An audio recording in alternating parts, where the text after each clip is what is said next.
Hari ini kan abang cukup lantang nih, memperjuangkan aspirasi masyarakat Riau.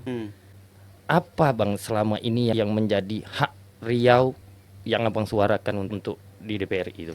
Nah, ketika saya terpilih jadi anggota DPR RI itu, saya melihat bahwa ada satu momen yang paling penting, yaitu yang namanya alih kelola Blok Rokan. Pertama tentang pelayanan rumah sakit yang abang utarakan cukup lantang. Ya. Ketika itu saya rapat dengan Menteri Kesehatan, saya berikan gambaran bahwa orang Riau itu punya kebutuhan terhadap pelayanan kesehatan yang baik. Ya. Nah, maka itu viral ketika itu langsung Pak Jokowi bilang, saya waktu itu saya WA juga banyak, saya share ke banyak pejabat, akhirnya direspon bahwa akan dibangun rumah sakit bagus. Ya sekarang ini sedang progres, Pemprov sudah siapkan tanah dan ini mungkin tahun 2004 ini sudah dibangun. Satu lagi yang membuat saya menjadi pertanyaan tentang program 5 miliar satu desa. Nah, terkait dengan 5 miliar. Nah, saya itu kan lantang PKB menyampaikan itu tuh.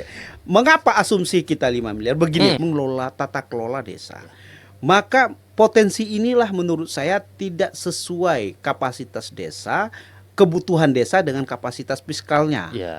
Maka menurut kajian saya dan kajian teman-teman para ahli juga, desa ini kira-kira bisa survive, bisa berkreasi lah, bisa memenuhi lah ekspektasi masyarakat terhadap pembangunan itu kalau jumlah fiskalnya minimal 2 miliar sampai 5 miliar.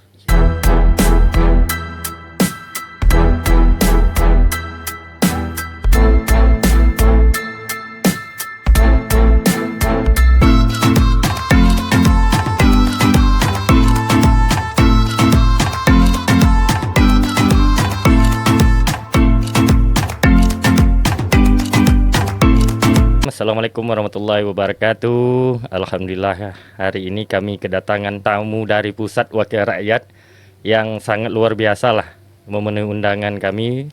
Terima kasih Bapak Haji Abdul Wahid. Selamat datang Bang, izin manggil abang lah bang ya. Iya, silakan tahu apa. Karena lebih muda masih kalau dipanggil ketua agak apalah sedikit. Betul. Mungkin dari penonton ini lebih kenal, saya mengenalkan Wahid ini adalah wakil rakyat Dapil Riau 2, anggota DPR RI, ketua DPW PKB Provinsi Riau. Betul. Hari ini saya sangat-sangat berterima kasih bang memenuhi undangan pada hari ini. Saya tak nyangka saya yang berterima kasih karena memang kewajiban saya ini, ya kan? Saya gini bang, saya berpikir mau tak pejabat mau masuk lorong nih kata saya. Kan itu poin-poin yang sering saya dikan PR bang sebelum saya ngundang, mau tidak pejabat masuk lorong nih. Mungkin teman-teman penonton perlu ketahui tempat studio saya ini adalah gang kecil aja, cukup motor. Saya mengatakan ini saya lebih, kalau pejabat datang sini saya akui bang, mau dia masuk lorong. Iya. Begini, soal lorong tidak lorong itu kan soal kebiasaan saja. Ya, jadi kalau saya ini sudah biasa, memang masuk gang keluar gang, ya kan biasa. Jadi tidak aneh bagi saya kalau saya datang ke tempat yang memang istilahnya tidak bisa masuk mobil. Saya pernah melakukan kunjungan kerja, berjalan kaki sampai 1 jam, 1,5 jam, biasa bagi saya. Siap. Bang, izin saya masuk lah bang. Sebelum saya lebih, mungkin tak semua orang tahu profil abang. Mulai abang berkarir, berpendidikan seperti apa. Itu awal abang pendidikan pertama dasar itu di mana nih? Saya sebenarnya memang anak kampung ya. Saya lahir di namanya itu Sungai Batang. Kalau dulu waktu saya kecil-kecil itu namanya Sungai Batang. Sekarang namanya Batang Sari desanya. Sungai Batang, abang lahir di Sungai Batang. Sungai Batang. Jadi dulu Sungai Batang ini desanya Desa Blaras. Iya. Maka itu ketika di KTP, di ijazah saya lahir di Blaras. Nama Sungai Batang itu Kampung Kecil. Iya, betul. Tapi setelah saya lahir 40 hari, ibu dan bapak saya itu membawa saya ke Simbar. Orang tua pindah ke Simbar. Nah, Simbar itu sebenarnya itu ujung Sungai Batang. Pertemuan gitu. Pertemuan itu. Tapi Simbar ini masuk Kecamatan Kateman.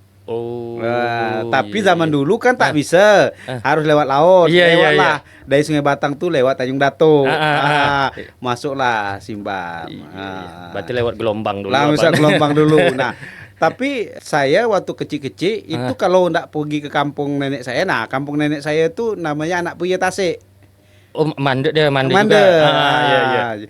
Jadi kampung nenek saya itu kampung nenek bapak saya itu Telaga, kampung mak tuh di Puye Tasik. Oh, masih itu- hafal Bang ya. siapa lah. Nah, jadi dekat-dekat lah ya. Namanya orang kalau di kampung itu kawin dengan sanak famili Iya, ya iya, kan. betul, betul, Kawin betul, keluarga betul. tuh Iya, biasa iya, ya iya. kan. Nah, tapi memang saya besar Mm-mm. SD-nya di Simbar ya. Heeh. MTS saya di MTS Simbar tapi berafiliasi MTS Sungai Guntung, MTS Oh, Tocik lokal Nazar. jauh. Dulu. Oh. Selesai di MTS di Simbar. Selesai MTS di Guntung. Guntung. Iya, iya, iya. Karena dia berafiliasi kan. Nah, gitu. Abang ke Bukit Tinggi? Saya tambat situ. Ah. Saya masuk dulu di Man sini, Man Man Tembilan. Temilan. Berarti alumni Man juga abang nih. Man Tembilan ini saya 6 bulan lah ya. 6 Ah. bulan. Ada abang sepupu saya namanya Marbawi waktu itu di Candung. Dia sekolah di Candung, tapi setelah itu di sekolah di Ashabul Yamin. Saya dibawa dia lah ke sana. Berarti pindah, Bang. Pindah. Selama 2,5 tahun lah saya di Ashabul Yamin itu. Ashabul Yamin ini kan sampai kelas 7 nih sekolah. Oh, Kelas dia 7 itu artinya kelas 6 sudah tamat SMA, tapi harus nyambung 1 tahun. tambah lagi Tambah 1 1 tahun. tahun. Tapi saya waktu itu tidak ngambil program itu. Begitu sampai kelas 6, saya langsung ambil ijazah di Man Model, Man Model Gulai Banca, Bukit Tinggi. Oh, tahu juga deh, Bang. Ya. Itu Bang selesai dari itu kuliah? Saya selesai dari itu balik kampung, balik nengok orang tua lah ya. Selesai itu, nah tiba-tiba saya memang tidak kuliah waktu itu, tidak kuliah, tapi karena saya datang terakhir ketika itu, yang buka itu negeri cuman ada di UIN. Cuman terakhir itu. Terakhir di UIN. Tak ada pilihan Tak ada lagi. pilihan. Daftarlah saya di UIN, luluslah, ditimurlah di UIN. Nah, saya menyelesaikan di UIN itu lebih kurang 4 tahun lah ya. 3,5 tahun sebenarnya udah selesai. Tinggal setengah tahun itu saya boleh leha lah waktu itu. Biasa lah. Cepat-cepat betul balik. Mahasiswa banget lah tuh. Jadi Bang, ini sedikit saya Bang? Mengenal PKB itu awal tuh seperti apa Bang? Nah, awalnya tuh saya waktu mengenal PKB itu kan saya ini HMI dulu ya. HMI, aktivis, kenal saya dengan yang namanya Bang Lukman Edi. Nah, saya tidak kenal dengan partai. Waktu itu saya demo, saya diskusi, ya kan. Nah, kenal lah sama waktu itu Bang Lukman Edi, anggota DPRD Provinsi Riau. Oh, abang kenal ikut lah. Iya, diskusi-diskusi. Karena sama orang Inhil ya. Sama orang Inhil, saya kenal diskusi. Saya waktu itu diajak dia lah kegiatan-kegiatan PKB, bantu-bantu dia. Nah, saya disuruhnya tinggal di kantor PKB waktu itu. Betul-betul tinggal Bang? Betul-betul tinggal saya. Jaga kantor gitu? Jaga kantor PKB. Memang perjalanan dari nol nih? Dari nol. Nah, ya waktu itu saya masuk partai itu dari situ mengenal partai. Waktu itu saya HMI ini agak alergi dengan partai. Iya. Tapi setelah saya cermati antara organisasi mahasiswa dengan kegiatan-kegiatan partai ya tidak jauh beda. Kalau mahasiswa menanamkan ideologi, ya mengasah pemikiran, di partai sama bahwa kita juga mengasah pikiran bagaimana mengedukasi masyarakat dan membela masyarakat, advokasi masyarakat dalam rangka membela kepentingan-kepentingan rakyat. Nah, intinya sama saja. Nah, lalu orang alergi terhadap partai itu bukan terhadap partai, tapi terhadap perilaku masing-masing anggota partai. Betul. Jadi Bang, kalau izin sedikit lagi Bang. Dari perjalanan pertama masuk partai, jabatan apa dikasih partai pertama? saya dulu cuma bantu-bantu Bang Lukman Edi. Bantu kampanye waktu pemilu di 2004 kalau nggak salah saya. Saya turunlah ikut kampanye, tapi oleh Bang Lukman Edi waktu itu saya ditaruh wakil sekretaris. Langsung dipercaya? Langsung dipercaya wakil sekretaris DPW PKB Provinsi Riau. Nah, waktu itu saya belum tamat kuliah. Masih kuliah tuh, Masih Bang? kuliah. Masih aktif kuliah. Masih aktif kuliah. Dan jabat wakil. Ya, wakil Luar sekretaris. provinsi. Provinsi. Luar biasa. Ini Bang sedikit lagi, Bang. Setelah itu Abang kan secara karir politik kan Abang langsung mencalonkan anggota DPRD provinsi langsung nih Bang, tanpa kabupaten dulu Iya, dan sebagainya. Bahkan Abang saya ingat dulu anggota DPRD termuda. Iya. Nah, itu memutuskan ini kan ya Bang, mohon maaf Bang. Orang mencalonkan diri jadi provinsi itu tak mudah Bang. Iya, Abang meyakini itu aku terpilih itu hati lah. Gini, dulu waktu 2024 itu karena PKB kekurangan caleg. Wah, Bang Lukman Edi kan nyalir di Indil, di Indil. Saya memenuhi kota waktu itu, memenuhi kota caleg. Tapi saya kampanye untuk Bang Lukman Edi. Nah, begitu kampanye, saya waktu itu usia sekitar 23 tahun lah ya. Nah, 2003 waktu itu, karena pemilu 2024. Tapi saya sudah aktif di partai 2022 ya, saya aktif di partai. Nah, setelah itu saya ikut kampanye ini gimana, saya belajar itu di buku. Kemana pun Lukman Edi ikut. Nah, saya pelajari itu teknik kampanye, teknik meyakinkan masyarakat, sudah itu bagaimana meningkatkan elektoral. Saya pelajari itu. Lama-lama saya bilang tertarik juga saya dengan politik kan. Nah, tapi waktu itu saya tidak serius, cuma membantu Bang Lukman Edi. Nah, terpilihlah Bang Lukman Edi sebagai anggota DPRD provinsi. Provinsi. Berarti 2019 waktu itu Bang Lukman Edi terpilih sebagai sekjen DPP PKB. Nah, partai memutuskan waktu itu tuh saya jadi anggota DPR menggantikan Lukman Edi. Kalau saya jadi ketika itu usia saya baru 25 tahun. Iya. Tapi saya oleh partai minta sekretaris yang maju. Jadi saya relakan lah. Pengganti Lukman Edi itu Pak Rijal Akbar. Jadi saya tak jadi PAW sehingga pengganti Bang Lukman Edi waktu itu adalah yang namanya Bang Rijal Akbar.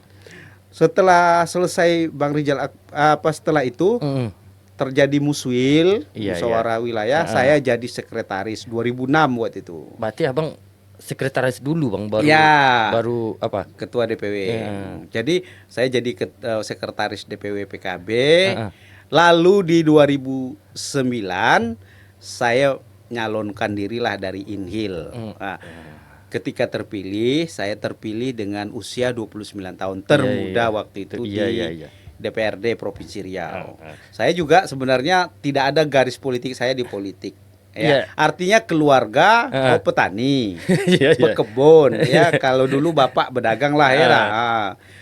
Itulah backgroundnya. Jadi background seseorang kadang-kadang tidak selalu linear dengan background orang tuanya. Jadi bisa saja berbeda. Tergantung memang ditempa oleh lingkungan. Dan juga ditempa oleh bakat. Betul. Ada orang yang ditempa oleh bakat itu lebih biasa, talentanya lebih bagus Tapi kalau ditempa oleh lingkungan biasanya perlu adaptasi lah. Betul. Gitu. Bang, sedikit Bang. Abang biasanya lah kalau pandangan politik kami melihat setelah Abang periode pertama untuk provinsi kan 2 periode ya Bang. Artinya strategi Abang mendapatkan ibaratnya 2 periode ini kan tentu harus berbuat nih. Masyarakat kan seperti itu. Kalau saya menurut pandangan politik saya, konteks pemimpin itu jika 1 periode itu dia sukses ke periode berikutnya, artinya dia berbuat Bang. Waktu itu strategi Abang meyakinkan aku harus terpilih 2 periode berjuang untuk masyarakat Inhil lah, karena Abang dapil Inhil waktu itu kan. Betul. Itu seperti apa tuh Bang? Saya sebelum dari itu saya itu setelah 2024 itu saya fokus ke dunia usaha. Ketika itu saya ada uang kalau nggak salah 5 juta, saya bikinlah perusahaan. 5 juta waktu itu bikin perusahaan, jadilah kontraktor kecil-kecil mulai ya. Jadi setelah saya gitu, nah ketika 2009 saya terjun ke politik. Saya ketika itu masuk jadi anggota DPR dengan suara PKB waktu itu dapat suara sekitar 20.000 ya. 20.000, suara pribadi saya ketika itu 14.000. Kencang bang. Ya, pertama kali terpilih. Iya, iya. Nah, pertama kali terpilih itu saya perolehan 21.000. Meningkat. Kan gini, konsep politiknya secara tidak langsung ini masyarakat yakin nih, wakil rakyat ini telah berjuang, ada barang yang abang perjuangkan. Iya. Karena tak mungkin bang, kalau grafik dari 14.000 ke 21 itu kalau dewan itu tak akan berbuat, tak akan meningkat. Ya, soal berbuat tidak berbuat itu kan masyarakat yang menilai, betul. Nah kan masyarakat yang menilai. Yang penting bagi saya itu apa yang menjadi keinginan masyarakat, saya perjuangkan. Saya perjuangkan dengan tulus dan ikhlas. Persoalan berhasil atau tidak, saya tidak menjadi sesuatu hal yang itulah. Maka masyarakat punya keyakinan bahwa saya bisa mungkin mewakili mereka, memperjuangkan aspirasi mereka begitu. Nah, bang sedikit bang, setelah itu mengambil keputusan untuk pemilu berikutnya kan abang calon DPRI itu. Karena saya tahu juga bang, terlepas itu PAW atau tidak, itu kan ada Bang Maprion, incumbent lah, incumbent. Kan secara tidak langsung nih kuat nih tandem aku nih. Betul. Ya, abang dengan modal 2 periode di DPRI, abang lanjut keputusan untuk berjuang di DPRI, memperjuangkan aspirasi masyarakat, mungkin merasa dengan kekuatan aku sebagai anggota DPRD provinsi belum bisa berbuat banyak nih. Abang loncat lagi ke provinsi itu kan keputusan yang matang tuh bang, abang harus ambil. Ya ketika itu memang saya merasa saya harus bisa memperjuangkan hal yang lebih luas, bukan hanya Inhil ketika itu, tapi harus seluruh Riau lah, ya seluruh Riau. Maka harus pindah pengabdian lah, pengabdiannya dari provinsi ke pusat. Ketika itu saya hitung. Sebenarnya nothing tulus saja. Saya terpilih oke, tidak terpilih juga oke. Segitunya bang? Ya segitu. Jadi saya nothing tulus saja. Ya bagi saya soal seperti itu soal ini aja, soal nasib ya. Soal nasib. Yang penting bagi saya itu saya punya ikhtiar maksimal. Yang penting dalam hidup itu ikhtiar maksimal. Soal berhasil atau tidak itu ya urusan Allah. Ya jadi saya tidak pernah menggantungkan diri saya dengan usaha. Saya menggantungkan diri saya itu dengan Allah Subhanahu wa taala. Usaha bagi saya itu adalah ikhtiar maksimal. Betul. Ikhtiar maksimal. Jadi sehingga tidak ada beban dalam diri saya ketika saya berikhtiar maksimal, ketika saya tidak terpilih pun saya sudah ikhlas saja umpamanya begitu. Iya. Tapi kalau terpilih berarti memang ridho Allah gitu. Bang, setelah terpilih kami juga masyarakat Inhil juga pasti bangga bang, mempunyai keterwakilan, dan abang juga ya kami juga aktif memantau perjuangan abang di DPRI, karena ya kalau bicara tentang DPRI itu kan kepentingan itu masing-masing tergantung pada kualitas anggota DPRI sendiri. Hari ini kan abang cukup lantang nih memperjuangkan aspirasi masyarakat Riau, meskipun ya tidak berbicara konteks ini dapil aku, ini dapil karena Riau 2 dapil. Apa bang selama ini yang menjadi hak Riau yang abang suarakan untuk di DPRI itu? Nah ketika saya terpilih jadi anggota DPR RI itu saya melihat bahwa ada satu momen yang paling penting, yaitu yang namanya alih kelola blok Rokan Chevron ke Pertamina. Maka itu saya masuk Komisi 7 untuk memastikan bahwa alih kelola ini berada pada posisi Riau diuntungkan. Maka itu saya masuk Komisi 7. Ketika itu saya lantang memperjuangkan blok Rokan ini agar Pemprov bisa yang namanya PI 10% itu terlaksana. Dan itu dipastikan diteken oleh pihak pemerintah maupun Pertamina. Nah, alhamdulillah kan hari ini sudah terjadi bahwa pengakuan bahwa Riau dapat 10%, namanya PI, public kontribusi dari saham Pertamina itu, Pertamina Hulu Rokan itu, bahwa ada saham pemerintah daerah, ya daerah provinsi maupun kabupaten itu 10% dari nilai aset, dari nilai saham yang ada. Nah, oleh karena itu dibagi dari nilai hasil Ya, hasil namanya itu hasil dari kelola ini. Nah, kalau nggak salah saya ya mungkin Pemprov sudah dapat 1 triliun lebih ya dengan kabupaten kota ya. Dengan hasil perjuangan itu. Itu ya, memastikan itu. Nah, ketika itu ini selesai sudah. Ah, Nah, ketika itu saya memastikan dan saya pindah ke Komisi 11 untuk memastikan bahwa dana bagi hasil sawit. oh Jadi, ya. DBH sawit. Selama ini undang-undang tentang sawit ini tidak ada. Nah, ini ada peluang yang namanya namanya HKPD, undang-undang hubungan keuangan pemerintah pusat dan daerah. Lalu saya cantumkan bahwa daerah berhak dana bagi hasil selain migas. Selama ini tak pernah dapat. Nggak pernah dapat. Selama ini nggak pernah dapat. Kita punya aktivitas perkebunan, ekonomi ya. Kita melihat bahwa perkebunan sawit ini sangat besar jasanya terhadap menggerakkan ekonomi, terutama di Riau. Ya, terutama di Riau. Perekonomian Riau ini ya rata-rata ditopang oleh dari sektor perkebunan. Yang perkebunan itu yang paling besar adalah perkebunan sawit. Tetapi aktivitas perkebunan sawit ini tidak bisa dinikmati langsung ya hasilnya dari ekspor itu oleh pemerintah provinsi. Di mana kita tahu bahwa penyumbang terbesar dari kerusakan infrastruktur ketika itu saya di Provinsi Riau tahu persis itu odol ya, overdimensi, overload yaitu itu terjadi. Itu salah satu penyumbangnya adalah aktivitas perkelapaan sawit ya, perkebunan kelapa sawit, baik itu ngangkut CPO maupun ngangkut buah. Tapi Pemprov, pemerintah daerah juga kabupaten kota tidak menerima hasil aktivitas itu. Tapi yang diterima itu BP2 PKS itu, BPD PKS itu yang menikmati ya saya lihat perusahaan-perusahaan dengan program B20, B30 ya program perusahaan. Jadi itu lebih banyak kegiatannya 80% itu subsidi program pemerintah soal B20, B30. Karena apa? Karena secara ekonomis tidak ekonomis karena terlalu mahal. Kalau B100 itu minyak pertamak itu B100 itu bisa 50.000 per liter. Nah, jadi kalau itu dilanjutkan secara ekonomis tidak ekonomis, tetapi yang namanya green energy ya, renewable energy itu perlu digalakkan karena ini energi baru terbarukan, tidak lagi mengandalkan fosil. Nah, saya masuk di sektor itu saya tahu paham betul bahwa ini duit banyak loh, 100 triliun loh. Ya. Mengapa daerah nggak dapat?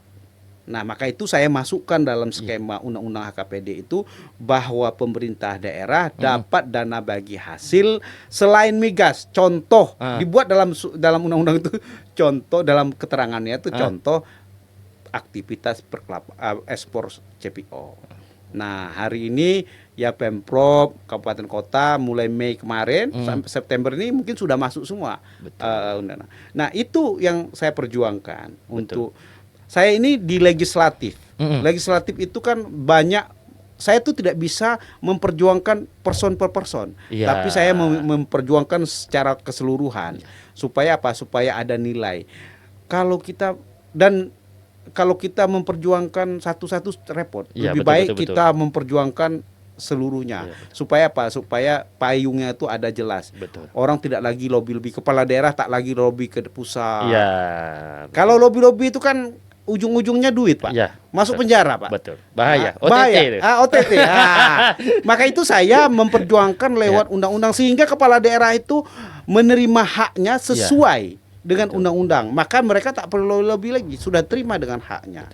Nah, satu lagi Bang, setelah itu viral lah Abang memperjuangkan itu. Satu lagi yang membuat saya menjadi pertanyaan, ini kan mungkin 2 pertanyaan lah sekaligus saya sampaikan. Pertama tentang pelayanan rumah sakit yang Abang utarakan cukup lantang. Yang kedua tentang program 5 miliar 1 desa. Jadi perlu juga kita konsepnya seperti apa tuh Bang? Ya, ketika saya soal rumah sakit, ketika itu saya rapat dengan Menteri Kesehatan. Saya rapat dengan Menteri Kesehatan, saya berikan gambaran bahwa orang Riau itu punya kebutuhan terhadap pelayanan kesehatan yang baik, rumah sakit yang bagus, ya, dan murah. Saya bilang orang Riau tidak mau berobatnya di Jakarta. Ya, Karena betul. apa? Mahal. Karena dari sisi ongkos mahal. Ya. Kalau ke Jakarta paling murah hari ini Mm-mm. tiket itu 900-800 ribu paling murah. Kalau enggak 900 ribu lah ya. Itu ekonomi. Itu ekonomi. Itu kelas promo. Kelas promo. Tapi kalau orang ke Malaka, Iya. itu kalau dari Dumai ya cuman 200 ribu. Ya. 400 Kalau paling mahal. 400 paling 400 mahal. paling mahal. Kalau ke Johor, ya sekitar segitulah 300-400. Artinya orang Riau ini lebih banyak berobat ke negara tetangga. Mengapa tidak ini diperbaiki? Saya bilang. Ya, betul. dari sisi income kita lebih baik uangnya berputar di daerah, di negara kita ketimbang negara luar. Betul. Nah, dari sisi pelayanan mereka sangat bagus. Maka itu ketika itu saya bilang kalau seperti ini tata kelola kesehatan bagi masyarakat kita terutama Riau lah, maka tidak heran bahwa ada orang-orang kita di daerah rasa cintanya sama negara itu berkurang. Iya, artinya tidak ada memiliki negara. Karena apa? Karena negara tidak pernah memberikan fasilitas yang baik, iya kan, terhadap mereka. Betul. Nah, bagaimana kita bilang kita harus cinta negara NKRI? Ya. Cinta itu kan berawal dari kenyamanan. Betul. Iya, Pak Ucu Irul lah umpamanya kan. Cinta sama si istri tentu ada kan kenyamanan dulu ya. Betul. Nah, kenyamanan dulu. Nah, begitu juga warganya cinta sama negara harus ada kenyamanan. Nah, begitulah saya pingin. Maka itu viral ketika itu langsung Pak Jokowi bilang saya waktu itu saya WA juga banyak, saya share ke banyak pejabat. Akhirnya direspon bahwa akan dibangun rumah sakit bagus. Ya, sekarang ini sedang progres. Pemprov sudah siapkan tanah dan ini mungkin tahun 2004 ini sudah dibangun. Ya. Itu satu lagi Bang, terkait dengan 5 miliar. Nah, saya itu kan lantang PKB menyampaikan itu tuh. Mengapa asumsi kita 5 miliar? Begini, Pak. Mereka berasumsi bahwa banyak kepala desa yang korupsi dengan dana desa. Yes. Kalau kita persentasi tidak lebih dari 0,2% yang melakukan korupsi terhadap dana desa, umpamanya. Tetapi kan ada 99,8% yang masih bagus kepala desa kan. Jadi tidak boleh kita generalisir yang sesuatu yang kecil mengalahkan yang besar. Artinya ada 99,8% kepala desa yang bagus mengelola tata kelola desa. Maka potensi inilah menurut saya tidak sesuai kapasitas desa, kebutuhan desa dengan kapasitas fiskalnya. Maka menurut kajian saya dan kajian teman-teman para ahli juga, desa ini kira-kira bisa survive, bisa berkreasi lah, bisa memenuhi lah ekspektasi masyarakat terhadap pembangunan itu kalau jumlah fiskalnya minimal 2 miliar sampai 5 miliar. Ya, range itulah. Nah, tapi menurut kita yang paling ideal adalah 5 miliar. Saya rasa kalau kita punya program pingin mengentaskan kemiskinan, meningkatkan kualitas infrastruktur baik itu jalan, jembatan, air bersih, sekolah, ya, pendidikan, kesehatan, ya stunting, termasuk itu, Bang. Termasuk itu harus dimulai dari daerah yang terkecil. Apa yang daerah yang terkecil? Ya desa. Desa kalau kita mau mengedukasinya, ya harus diedukasi dari pendekatan kemampuan fiskal. Nah, setelah kemampuan fiskalnya ada, kemampuan pendanaannya ada, ya baru kita perkuat manajemen tata kelolanya. Nah, maka saya merevisi Undang-Undang Desa itu dalam rangka memberikan afirmasi terhadap dana desa dan manajemen desa. Nah, saya juga lihat banyak ini kepala daerah kadang-kadang menitip dana desa ini untuk ini, untuk ini, untuk ini. Itu saya tidak setuju. Kenapa? Karena tidak sesuai dengan keinginan masyarakat desa. Mereka terlalu memaksakan ini program ini harus ini, program ini harus ini. Padahal kebutuhan masyarakat desa bukan itu. Ya, bukan itu. Maka itu saya merubah itu bahwa desa berhak menentukan kebutuhan mereka. Jadi tidak ada lagi yang namanya desa diintervensi programnya oleh pemerintah tertentu. Oke, Bang. Nah, tapi mengarahkan boleh. ya mengarahkan sesuai. sesuai dengan kebutuhan, begitu. Izin Bang, oke ini secara kinerja perjuangan Abang, ini kembali karir politik secara kepartaian ya. Kita sebentar lagi kan nggak ada pemilu nih Bang. Ya. Abang juga hari ini kan udah periode ketiga sebagai ketua. Ya. Ini kan mendapatkan amanah 3 periode itu kan tidak mudah nih Bang. Iya betul. PKB mulai dari kecil sampai besar dan semakin daerah kan semakin bertambah kursinya. Itu apa sih Bang rahasia strategi politik PKB itu? Nah, saya itu dalam kepemimpinan saya membangun rasa kekeluargaan. Partai politik syarat kepentingan oke. Iya. Karena memang partai politik merangkum, meramu, menampung semua kepentingan. Ya, betul. Ya kan? Syarat kepentingan itu wajar. Itulah partai politik. Partai politik itu adalah sebuah lembaga yang salah satu fungsinya adalah menerima masukan, pengaduan. Tentu kan banyak kepentingan. Iya. Orang ini bawa kepentingan ini, orang ini bawa kepentingan ini. Ya, itulah yang nama partai politik. Tapi saya ingatkan bahwa kepentingan itu tidak boleh beradu dengan kepentingan masyarakat. Jadi kepentingan masyarakat jauh lebih penting dari kepentingan person-person. Betul. Karena apa? Karena partai politik ini harus mewakilkan, mencerminkan dari kepentingan masyarakat. Maka saya mengajak untuk semua itu kita harus bekerja sama dan kompak. Kalau ada masalah kita bicarakan, kita carikan solusinya. Kalau ada persoalan kita pecahkan bersama, ya.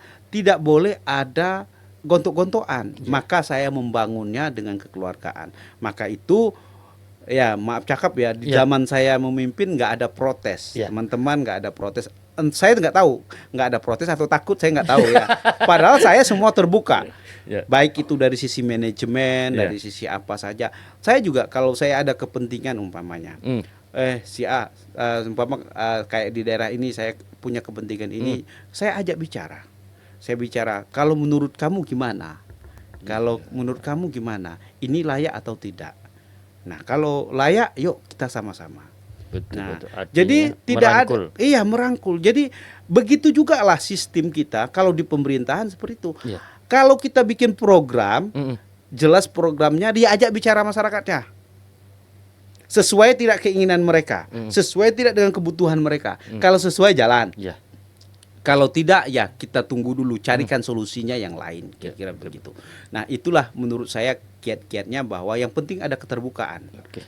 Nah, Bang, kalau untuk target pemilu pada untuk pileg lah dulu kita pileg untuk Provinsi Riau tuh target berapa kursi nih, Bang?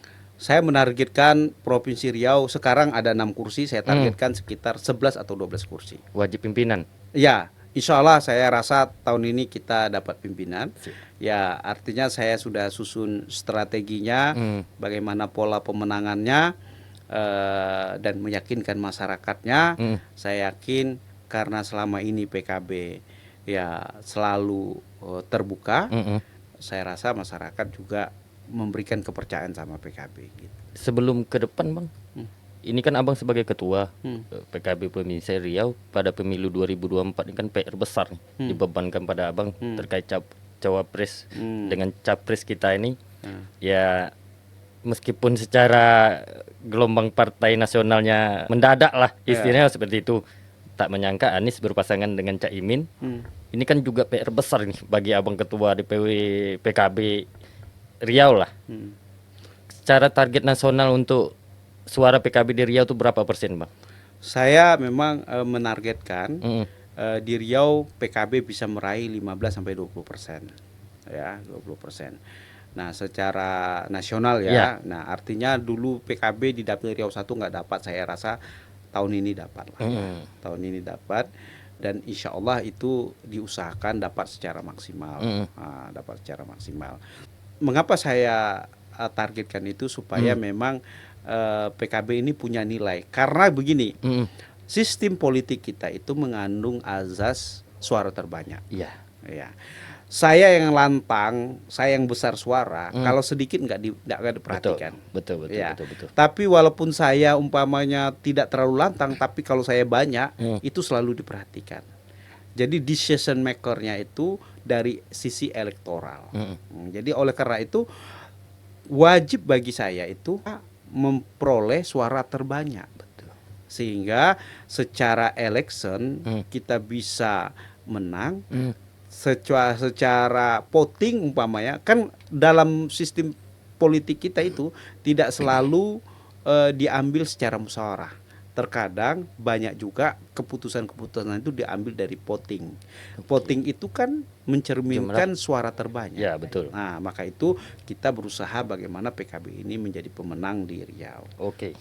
Ini izin lagi, Bang. Jika target dari partai PKB untuk Provinsi Riau khususnya minimal mendapat pimpinan kursi di DPRD. Ini kan kalau kita melihat dari acuan peraturan KPU kan 9 kursi sudah cukup mengajukan gubernur, Bang. Seandainya itu tercapai dan kader khususnya PKB mendorong Abang mencari calon gubernur, Abang siap? Ya begini, saya berusaha menunjukkan kinerja election dulu. Electionnya itu adalah menaikkan suara partai. Ya. Nah, teman-teman di bawah kemarin itu menyuarakan saya untuk maju gubernur. Saya bilang bahwa keinginan partai harus juga keinginan rakyat. Maka tidak serta-merta keinginan partai artinya sama dengan keinginan rakyat. Betul. Jadi boleh teman-teman ajukan saya sebagai calon gubernur, nanti kita lihat respon masyarakat.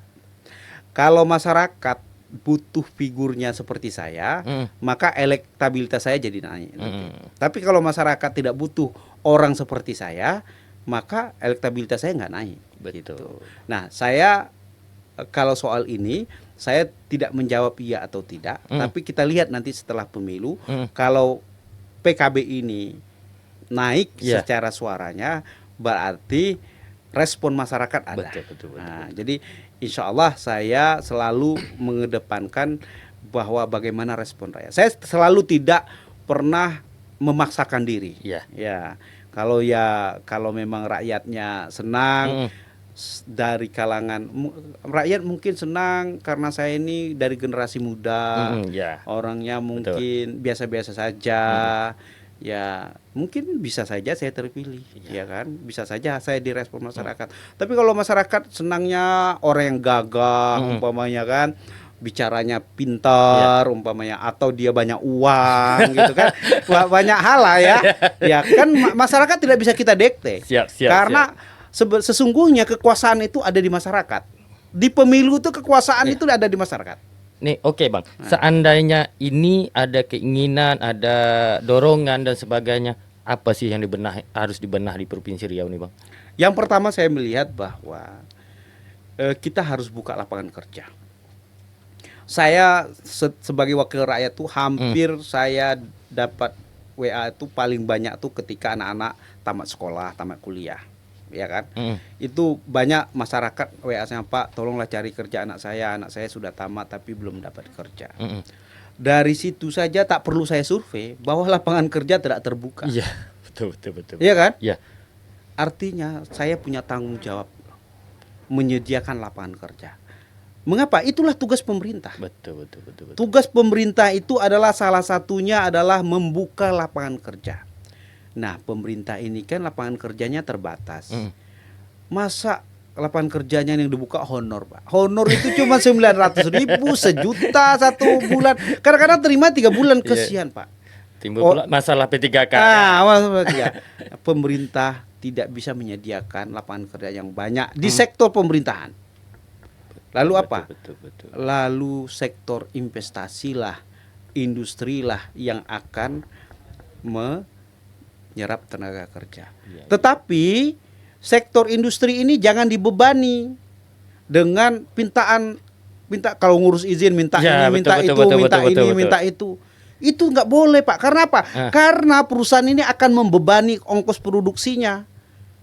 Kalau dia membebani ongkos produksi ya tentu dengan petani. Ya, betul. Iya, dibebankan ya, dia belinya harga murah. Kalau dia bangun pabrik, nanti izinnya mahal, dia beli kelapa sawitnya itu murah. Ya. Pasar situ tekan. Pasar tekan itu. Jadi pemerintah tak boleh minta-minta, Pak. Kita panggil pengusaha itu. Pak, saya mudahkan semua izin kamu, saya gratiskan, tapi saya minta 60% dari porsi tenaga kerja yang kamu miliki, saya minta itu adalah warga lokal, daerah setempat. Kalau kamu bilang bahwa setempat itu kurang profesional, kita sekolahkan dia, bukan kita latih dia, sesuai dengan kemampuan perusahaan. Perusahaan itu umpama minta orang tenaga administrator 10 orang, kita latih, kan BLK ada, Balai Latihan Kerja ada, kita latih dia agak 3 bulan sebelum pabriknya selesai, ya kita latih dia agak 3 bulan untuk administrasi supaya dia mahir. Ini kita sudah ada, minimal 60% Pak, itu harus ada warga lokal diterima sebagai tenaga kerja di sana, dan harus gajinya harus sesuai UMR dengan kemampuan, daya beli. Kalau UMR kadang-kadang Pak tidak standar. Betul. UMR umpamanya Inhil inilah saja. Inhil ini kayak di Pulau Burung itu kan, itu ekonomi biaya tinggi itu. Iya. Karena paling sudut, paling jauh umpamanya. Perairan tidak bisa disamakan dengan Kota Temilan yang fasilitas sudah ada. Iya, betul. Nah, kalau standarnya UMR itu sudah tidak manusiawi. Harus lagi ya. Iya, tidak harus berdasarkan kemampuan daya beli masyarakat setempat. Jadi kita menghitungnya secara ekonomisnya daya beli, Pak. Iya. Jadi bisa saja perusahaan A yang berdiri di Temilahan, perusahaan B yang berdirinya di Sapat, umpamanya di Concong, gajinya tidak harus sama dengan orang Temilahan. Betul. Nah, itu yang harus kita terapkan. Memang salah satu saya tertarik juga, Bang, kalau menerapkan sistem gaji itu perputaran ekonomi. Iya, perputaran ekonomi. Betul. Banyak ini sorry, khusus kita Inhil ini kan terbagi 3 wilayah, Bang. Iya. Utara, selatan, dan tengah. Nah. Ya kalau bicara kehidupan orang kan beda-beda nih, kebutuhan. Mungkin rata-rata orang mau bekerja di kota meskipun penghasilan kecil, tapi jumlah aktivitasnya itu kan dekat-dekat, Bang. Itu poin pertama. Yang jelas harga barang murah. Kalau daerah ya utara jelas beras sudah mahal, skala kebutuhan mahal, tapi UMR-nya sama. Memang butuh evaluasi juga. Ya, saya lihat ya. Coba, mengapa hari ini orang berbondong-bondong kerjanya di Pekanbaru, apalagi pegawai Pemprov. Iya. Menumpuk di Pekanbaru. Orang daerah tuh mau pindah ke Pemprov. Karena apa? Tunjangannya bagus. Iya. Saya pingin bahwa nanti orang kayak guru-guru lah contoh. Daerah terpencil itu insentifnya harus besar. Tidak bisa insentif buruh itu disamakan dengan orang Kota Temilahan. Siapa yang mau nanti yang ngajar di Manda, yang ngajar di Belengkong, betul. ya kan? Ya. Orang pasti nanti ngajar 6 bulan minta pindah, Pak. Semua minta pindah. Betul. Ya. Karena apa? Karena tidak ada yang namanya azas keadilan. Adil itu kan sesuai dengan kemampuan dan kebutuhan. Ya kan? Kalau adil disamaratakan, nah itu banyak jadi tidak keadilan. Betul. Nah, maka itu saya lihat ini ketimpangan pelayanan publik ini terjadi karena apa? Karena distribusi pegawai, distribusi manajemen kepemerintahan itu tidak merata. Betul. Di desa-desa pelayanan jelek. Ya, karena apa? Contoh, di desa-desa terpencil gurunya cuma 2 orang. Padahal muridnya 300. Betul. Banyak itu terjadi. Banyak terjadi kan? Karena apa? Karena tidak pernah ada namanya pemerataan birokrasi. Orang pasti pindah ke Temilahan, Pak. Betul. Coba dikasih insentif yang agak besar, sehingga mereka tinggal di desa pun merasa lebih nyaman. Karena kami dapat insentif yang agak besar, karena ya sehingga saya rasa orang happy. Kalau ini kan tidak happy. Siap. Jadi menurut saya itu dari tata kelola pemerintahan ya. Nah, saya ingin bahwa memang ekonomi Riau tumbuh, terutama dari sektor tenaga kerjaan, penyerapan tenaga. Kita angkatan kerja kita tinggi, Pak. Betul. Tapi lapangan kerja tidak terbuka. Sehingga apa? Apa guna kita sekolah? Lalu orang tak mau sekolah nanti, Pak. Iya. Wah, kalau sekolah tinggi-tinggi nganggur juga, ya, kan? Itu kebanyakan nanti deh. Kebanyakan, Karena serapan lapangan kerja tak ada. nggak ada.